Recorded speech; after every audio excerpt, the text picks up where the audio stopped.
오라, 우리가 여호와께 노래하며 우리의 구원의 반석을 향하여 즐거이 외치자. 우리가 감사함으로 그 앞에 나아가며 시를 지어 즐거이 그를 노래하자. 여호와는 크신 하나님이시요 모든 신들보다 크신 왕이시기 때문이로다. 땅의 깊은 곳이 그의 손안에 있으며 산들의 높은 곳도 그의 것이로다. 바다도 그의 것이라. 그가 만드셨고 육지도 그의 손이 지으셨도다. 오라, 우리가 굽혀 경배하며 우리를 지으신 여호와 앞에 무릎을 꿇자. 그는 우리의 하나님이시요 그가 기르시는 백성이며 그의 손이 돌보시는 양이기 때문이라. 너희가 오늘 그의 음성을 듣거든 너희는 무리바에서와 같이 또 광야의 마사에서 지냈던 것과 같이 너희 마음을 완악하게 하지 말지어다. 그때 너희 조상들이 내가 행한 일을 보고서도 나를 시험하고 조사하였도다. 내가 40년 동안 그 세대로 말미암아 근심하여 이르기를 그들은 마음이 미혹된 백성이라 내 길을 알지 못한다 하였도다. 그러므로 내가 노하여 맹세하기를 그들은 내 안식에 들어오지 못하리라 하였도다. 아멘. 다 같이 기도드리시겠습니다.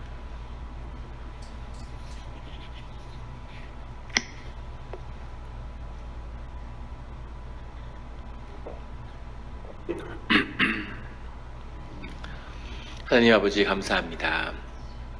주님의 말씀을 나누고자 새벽에 모였습니다. 우리의 기도의 문을 열어주시고 우리 마음의 묵상과 기도가 주님께 연락되기를 원합니다. 감사드리며 예수 그리스도의 이름으로 기도드렸습니다. 아멘. 오늘 시편 95편의 첫 절은 오라, 우리가 여호와께 노래하며 우리의 구원의 반석을 향하여 즐거이 외치라 이렇게 시작하고 있습니다. 오라, 모두들 모여라 이런 뜻이죠. 같이 하나님의 자리로 나와라. 또 6절에 가도 오라 이렇게 시작됩니다. 하나님의 사람들을 부르는 목소리죠. 우리가 여호와께 노래하며 우리 구원의 반석이란 말이 시편의 기사에 계속 반복적으로 나오고 기독교 공동체에서 굉장히 중요한 말이죠. 추루라는 건데 원뜻은 반석, 그 건물을 세우는 그 기반석을 말하는 거죠. 근데 이 반석을 주님을 구원의 반석이라고 의미할 때는 주님을 향한 깊은 의존성, 주님의 모든 것을 의지하고 살아가고 또 한편으로는 주님에게 의존하기 때문에 얻게 되는 안전성이죠. 오늘 제일 마지막에 나오는 내 안식에 들어오지 못하리라. 가나안 땅으로 그의 백성을 인도해내는데 우리가 잘 아는 것처럼 가나안 땅은 하나님이 복된 땅이고 하나님의 안식의 땅으로 부르셨지만 사실 들어가 보면 그렇지 않았죠. 눈에 보이는 가나안 땅은 아주 사실은 굉장히 척박하고 힘든 땅이었습니다. 애굽에 오랜 세월을 살았고 다시 광야에서 한 세대가 지났죠. 근데 광야도 애굽도 다 평지입니다. 근데 가나안은 산지예요. 산악 땅입니다. 그것이 의미하는 건 뭐냐면 또 그 전에는 말을 키우고 양을 키우며 살았어요. 근데 이제 들어가서 농사를 지어야 되는 겁니다. 농사를 전혀 알지 못하는 민족을 산악지대로 보내는 거죠. 그리고 그 산악지대에는 가나안 땅, 복지의 이 땅을 주려고 너희에게 준비했다라고 하는데 사실 그 땅에는 살고 있는 사람이 있는 거죠. 그리고 그 땅에 아주 그 강성한 민족들이 이미 자리를 다 잡고 있는 겁니다. 주님이 그 땅으로 인도하시면서 이 땅을 주었다고 내 안식의 땅이다 이렇게 말씀하고 계시는 거죠. 그래서 주님을 반석으로 만난 사람들, 주님께 오로지 의존하고 주님의 인도하심만을 통해서 살아갈 수 있는 그 사람들을 위해서 준비된 땅인 겁니다. 그렇지 않으면 지옥인 거죠. 주님에게 전적으로 의존하는 내 경험에 의지하는 사람은 가나안 땅에 들어가면 바로 죽는 거죠. 어떻게 해볼 수 없는. 광야의 땅과 애굽의 땅에서는 주님의 공급함을 가지고 살아갈 수 있었습니다. 근데 가나안 땅은 이제 그 공급이 끊어진 거예요. 이제 스스로 먹고 살아야 되는 겁니다. 농사를 지어서 전혀 지어보지 않았던. 그리고 그전에는 먹고 주님께 예배드리면서 왔는데 이제는 싸워야 되는 거죠. 가나안 땅을 차지하고 있는 민족하고 싸워서 쫓아내야 되는 겁니다. 낮에는 싸우고 밤에는 예배를 드려야 되는 훨씬 고단한, 농사도 지어야 되는 그런 삶의 자리로 인도하시는데 주님이 그것을 복된 땅이라고 이야기하고 주님이 그것을 준비된 젖과 꿀이 흐르는 땅이라고 그렇게 말씀하시는 거죠. 이것의 비밀은 그 땅에 있는 것이 아니라 그 땅을 차지하는 주님의 자녀들에게 있는 거죠. 주님에게 깊이 의존하고 주님으로 인해서 안전함을 아는, 자신의 삶을 지킬 수 있는 사람들에게 주님이 주신 땅이 복지의 땅, 젖과 꿀이 흐르는 땅이 되는 거죠. 하나님이 이민자들을 새로운 땅에 보내셨는데 여기에 와서 그 전에 하던 일과 전혀 다른 일을 하는 거죠. 전혀 배워보지 않은, 전혀 새로운 일을 하는 겁니다. 그리고 여기서 태어나고 여기서 말도 더 잘하고 가진 것도 이미 많고 땅을 차지하고 있는 사람들이 있는 거죠. 근데 그 사람들을 밀어내고 주님이 주신 땅이 복지의 땅, 젖과 꿀이 흐르는 땅이 되기 위해서는 주님께 의지하고 주님을 통해서 일을 풀어나가고 주님 안에서 안전함을, 안식을 취할 수 있는 그 신앙의 능력이 갖춰져야지만, 그 광야의 땅을 통해서, 광야의 시를 통해서 그것이 갖춰져야지만이 이 땅이 우리의 땅으로, 자녀들의 땅으로 주어지는 거죠. 그래서 우리는 주님을 구원의 반석으로 만나는 것, 이것이 아주 중요한 것이죠. 구원의 반석을 향하여 즐거이 외치라. 루아라는 말이 원뜻인데 즐겁게 노래하다, 춤추다, 주님 앞에서 즐거이 뛰어노는 거죠. 주님을 항상 주님으로 인해서 즐거워할 수 있는, 이것이 안식의 비밀이겠죠. 싸워야 하고 농사를 지어야 하고 경험 밖에 안 해본 일을 하기 때문에 힘들고 고단한 삶을 살아야 되는데, 그런데 주님은 뛰어놀라고 이야기하는 거죠. 즐거이 주님을 외치라고. 그래서 기뻐하는 가운데 기쁨의 문이 열리고, 즐거워하는데 즐거움의 문이 열리고, 감사할 것이 없을 것 같은데 감사의 제목을 찾아내서 그 감사를 통해서 감사의 제목이 열리는, 그런 주님의 능력이죠. 2절에 가면 우리가 감사함으로 그 앞에 나아가며 시를 지어 즐거이 그를 노래하자, 이렇게 노래하자, 나오고 밑에도 노래하자, 위에는 즐거이 외치자, 이것을 신복의 외침이다, 이렇게 해석하는 사람도 있습니다. 종이 주인을 위해서 외치는 그런 소리라는 거죠. 앞서가면서 주님을 외치면서 오라, 주님을 즐거이 경배하자, 이렇게 외치는. 시를 지었는데 시도 좋고 뭐 노래도 좋고, 꼭 그 지프라트라는 말인데 시라고 해석하지 않아도 좋습니다. 근데 주님을 하여간 찬양하고 경배하고 높이는 거죠. 그래서 이 비밀을 계속 강조하는 겁니다. 힘들고 어렵지만 힘들고 어려움에 붙들리는 것이 아니라 주님을 바라보고 자꾸 즐거이 외치는 그 길로 나가라는 거죠. 그것이 그 어려움을 이겨내는 그런 영의 비밀이다 하는 것을 시편 기자는 반복적으로 우리에게 알려주고 있습니다. 여호와는 크신 하나님이시요 모든 신들보다 크신 왕이시기 때문이로다. 땅의 깊은 곳이 그의 손안에 있으며 산들의 높은 곳도 그의 것이로다. 바다도 그의 것이라. 그가 만드셨고 육지도 그의 손이 지으셨도다. 주님이 크신 분이고 주님이 이 땅을 다스리는 권세를 가진 분이시라는 것을 어려운 때에 기억하라는 겁니다. 우리가 주님을 믿고 주님께 의지하는데 주님이 얼마나 크신 분인지를 자꾸 이제 잊게 되는 거죠. 주님이 내 마음에 위로를 주시고 우리가 주님께 나아가는데, 주님이 상한 마음에 위로는 주시지만 내 삶의 조건을 어떻게 주님이 바꿔주셔, 이런 생각을 하게 된다는 겁니다. 그런데 어려울 때 주님이 그 모든 것을 주관하는 분이라는 사실을 기억하라는 겁니다. 주님이 그 모든 고난을 순식간에 풀어주신다는 거죠. 제가 아는 한 집사님이 계셨는데, 이제 미국에 공부하러 왔다가 이렇게 직장에서 일을 하게 되신 그런 케이스인데, 뭐 여러 가지가 막 꼬였어요. 그러면서 부인이 애를 갖게 되고 젊은 부부였는데, 그러면서 상황이 어려워지는데 막 정말 8가지 방향에서 삶을 우겨쌈을 당하는 것처럼 힘들어지는 거죠. 참 마음으로 안타까웠던 건 하나님을 찾고 하나님께 더 무릎 꿇고 나아가는데 삶은 그래서 그런지 점점 더 어려워지는 것 같은, 삶이 아니 무너져 내리는 거예요. 쓰나미같이 휩쓸려가는 것 같은 거예요. 그런데 그 안에서 계속 하나님을 찾는 거죠.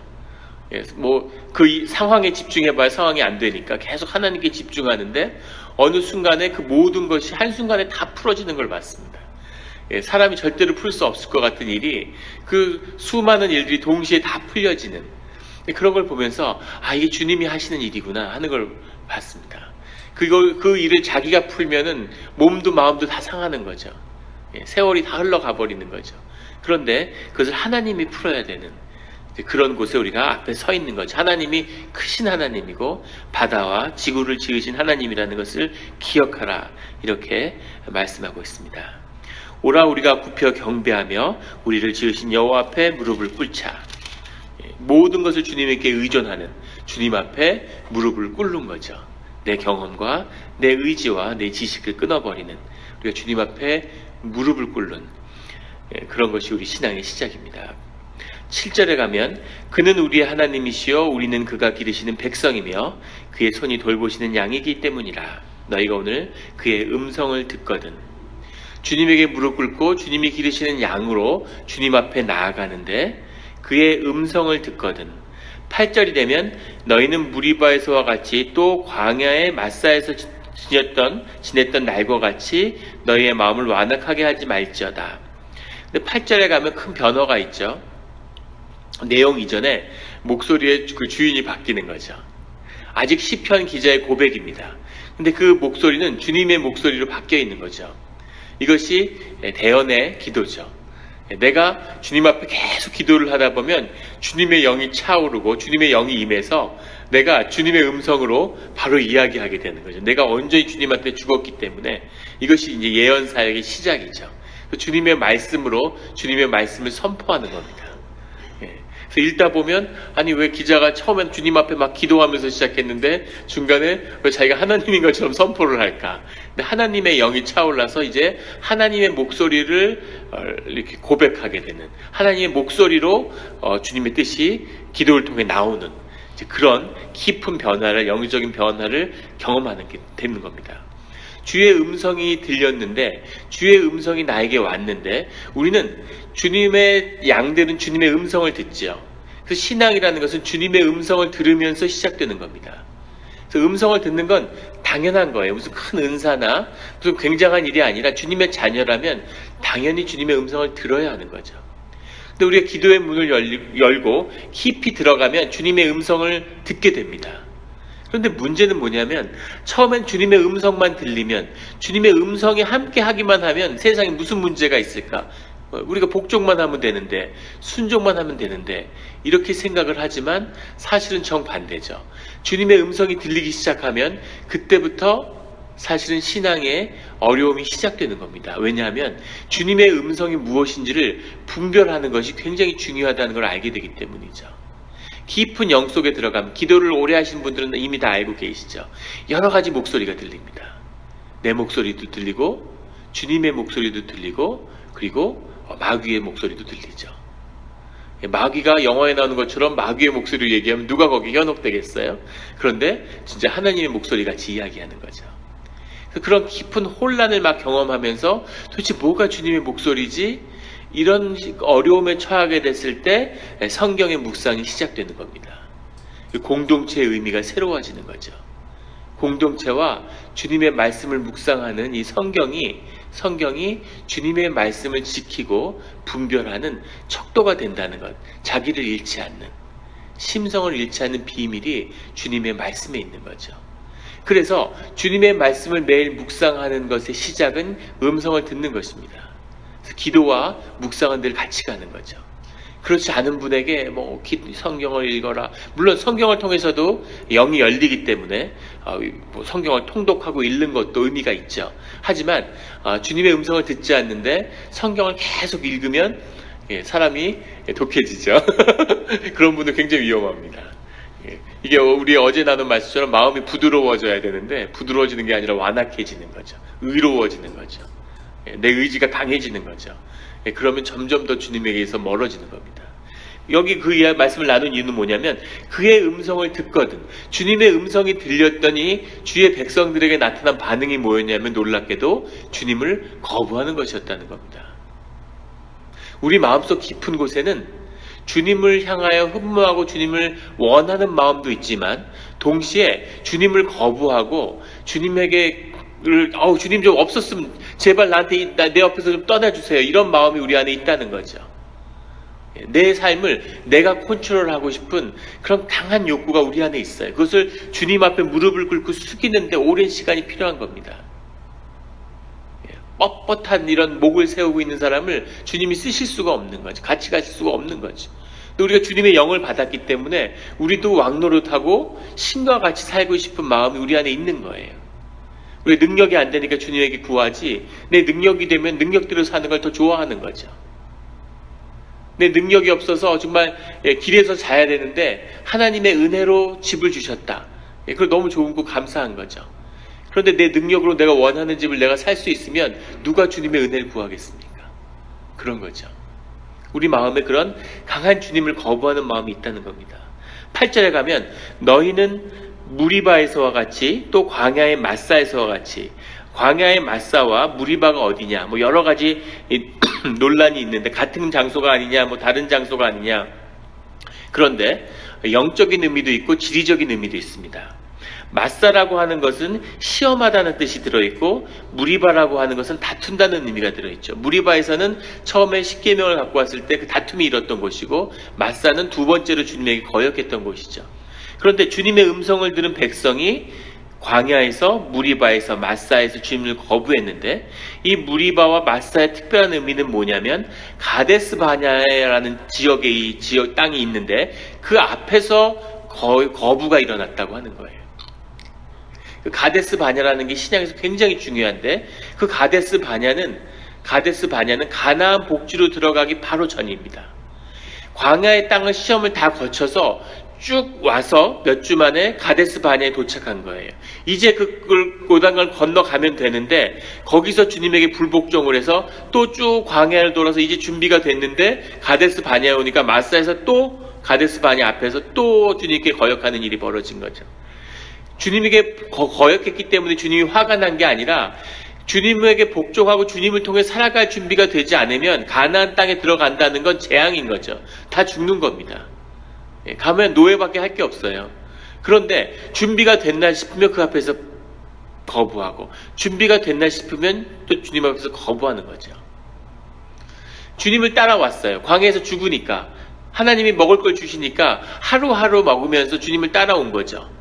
불평하면서 내 땅을 안 주냐, 왜 복지의 땅을 주지 않느냐고 이러면서 계속 따라왔는데, 그때 먹을 걸 매일매일 주니까 그래도 따라온 거죠. 근데 가데스 바냐라고 하는 신앙에서는 아주 중요한 갈림의 길에 설 때가 있다는 겁니다. 이게 아주 중요한 거죠. 그 땅 앞에 서면 주님이 물어보시는 때가 있는 거예요. 정말 넌 누구니? 예수님이 제자들에게 물으신, 너는 나에게 무엇을 구하느냐? 너는 왜 나를 따라왔느냐? 너에게 난 뭐냐? 너에게 신앙은 뭐냐? 이걸 묻는 아주 중요한 때가 오는데, 그것이 가데스 바냐죠. 인생이 앞으로 나아가는지 아니면 또 광야를 도는지. 그런데 거기서 주님을 붙들고 그 단계를 넘어가지 못하면, 거기서 온전한 하나님을 경험하지 못하면 가데스 바냐를 계속 도는 거예요. 그 앞에서 광야를 돌고. 그런데 돌다 보면 언젠간 넣어주겠지. 근데 주님은 결코 그렇게 하지 않으신다는 거죠. 돌다가 끝나는 겁니다. 이걸 넘어가는 게 얼마나 어렵냐면, 한국에서 제일 어려운 게 방송국 아나운서 시험이래요. 여자 아나운서 뽑는. 그걸 왜 좋아하는지 알 수가 없는데, 하여간 젊은 여성들이 전부 아나운서가 되고 싶어 한답니다. 근데 그 경쟁률이 한 2만 대 1 된답니다. 2만 명이 지원해서 한 명을 뽑는 거죠. 굉장하죠. 그런데 이 가데스 바냐를 통과하는 이거는 100만 대 1이에요. 경쟁률이. 200만 명이 돌았는데 그 중에 딱 2명만 들어갔습니다. 우리가 잊지 말아야 할 거는, 우리가 그냥 광야에 이렇게 주저앉아 있으면 주님이 결국 못 견디고 우리를 넣어주시겠지. 근데 주님은 급한 게 없다고 하시는 겁니다. 주님은 서두르거나 급할 게 없으신 거죠. 앞과 뒤를 다 보시는데, 영혼 속에서 우리의 삶을 주관하시는데, 주님이 쫓겨서 무슨 일을 해결하시는 건 없는 것 같아요. 주님은 절대 서두르지 않습니다. 우리만 녹는 거죠. 그래서 광야에서 막 정말 너무 힘들고 너무 고통스럽고 빨리 우리에게 왜 땅을 주지 않으실까? 왜 우리에게 가나안 복지를 넣어주지 않으실까? 하고 불평을 하는데 광야에서 이루어야 할 아주 중요한 매일 만나를 먹이고 주님에게 복종하는 훈련만 하고 있는데 그것도 준비가 되지 않는 거죠. 준비가 됐나 하고 가데스 바네아에서 결정적인 순간이 오면 또 주님에게 머리를 드는 것입니다. 반발하는 거죠. 이걸 반복하고 그래서 너희는 무리바에서와 같이 너희는 마사에서 지냈던 날과 같이 너희의 마음을 완악하게 하지 말아라 이거죠. 믿음의 때가 있다는 겁니다. 주님을 선택할 것인지 아니면 세상을 너의 삶을 선택할 것인지 골라라 하는 그 중요한 때가 올 때 그럴 때 주님을 선택하라고 주님이 말씀하시는 거죠. 주님이 이 정도 말씀하시는 것은 굉장히 솔직하게 굉장히 중요한 말씀을 선명하게 계시적으로 말씀하시는 겁니다. 사실 광야를 돌면서 알아야죠. 근데 돌아도 너무 모르니까 주님이 이렇게까지 말씀을 하시는 거죠. 9절에 가면 그때 너희 조상들이 내가 행한 일을 보고서도 나를 시험하고 조사하였도다. 주님을 봤는데 주님의 음성이 들렸는데 주님의 임재를 경험하는데도 주님이 내 삶을 어떻게 할까? 정말 내 삶을 내가 원하는 대로 해주실까? 이걸 가지고 주님을 시험한다는 거죠. 근데 주님은 반대로 내 인생이 내 뜻이고 내 것이고 내가 이루려는 것이 있는데 근데 우리는 내 안에서 내가 이루려는 게 있는데 이런 거죠. 주님의 길을 걸어왔다는 거하고는 다른 이야기입니다. 유다가 예수님을 따라다녔어요. 그 제자들 가운데서도 권위가 있는 사람입니다. 배움도 있고 그 사회 이미 지도자였죠. 베드로나 이런 야고보하고 차원이 다른 사람이에요. 열심당의 당원이고 그리고 회계를 맡았다고 하죠. 회계를 맡는 사람은 어떤 사람들입니까? 어떤 집단에 가거나 똑똑한 사람들이 하는 거죠. 신뢰를 받고 그러니까 제자 가운데도 지도력이 있고 파송을 받고 귀신을 쫓고 주님의 모든 사역을 다 알았어요. 그런데 주님이 골고다의 언덕으로 가시는 그 전날 그 결정적인 순간에 제자들은 바보들이기 때문에 다 자고 모르는 거죠. 그런데 유다는 아는 거예요. 예수님의 운명을 말씀을 계속 들으면서도 그 운명이 어디로 가는지를 알았던 건 유다와 마리아밖에 없는 거죠. 그런데 놀랍게도 유다는 거기서 예수님을 택한 것이 아니라 자기의 삶, 자기의 꿈, 자기의 길을 선택하게 되는 거죠. 그래서 자기의 길대로 살아가서 잘 된 게 아니라 그 삶이 파멸하고 마는 거죠. 왜냐하면 예수님을 알기 때문입니다. 그래서 크리스찬들이 절대 잊어서는 안 되는 주님에게 붙들린 분들은 주님 안에서 주님의 이름으로 끝을 봐야 되는 겁니다. 중세 당나귀의 비유가 있죠. 한쪽에는 모이가 있고 이쪽에도 모이가 있고 모이 두 통을 놔둔다는 거예요. 음식 두 통을. 그럼 당나귀가 중간에 서서 당나귀는 어리석음의 상징이죠. 왼쪽 모이를 먹으러 가다가 눈이 양쪽에 달렸잖아요. 오른쪽 모이가 보이는 거죠. 그럼 또 오른쪽으로 가는 거죠. 그럼 또 왼쪽 게 보이잖아요. 왼쪽 오른쪽을 계속 방황하다가 굶어 죽는다는 겁니다. 중세 당나귀의 비유죠. 근데 오늘날 교회에 많은 크리스찬들의 삶이 이렇습니다. 세상 거를 세상대로 살아가야 되지 않을까? 세상의 지혜를 좀 따라가야 되지 않을까? 여기 땅값이 오른다는데 땅을 사야 되지 않을까? 저 사람은 저렇게 해서 흥왕하는데 나도 그걸 따라가야 되지 않을까? 또 한편으로 보면 주님이 주신 축복이 있고 주님의 도움이 없이는 안 되는데 주님을 좀 따라가야 되지 않을까? 그래서 주님이 주시는 것도 못 먹고 세상이 주는 것도 못 먹는 거죠. 뭐 하나는 먹어야 됩니다. 그래서 세상을 따라갔으면 물론 주님을 따라가면 좋겠지만 세상을 따라갔으면 세상의 걸 먹어야죠. 내 몸에 코카콜라가 흐른다 이런 마음으로 코카콜라에서 성공해야죠.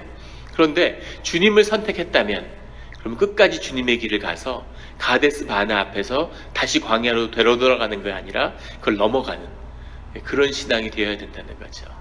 그런 신앙을 갈망하는 분들이 새벽재단을 찾으셨을 겁니다. 꼭 그것을 성취하는, 살아서 맛보는, 가나안의 복지에 들어가는 그런 축복이 함께 하시기를 예수 그리스도의 이름으로 축원합니다. 오늘 여기까지 나누죠. 우리 같이 기도하시겠습니다. 하나님 아버지 감사합니다.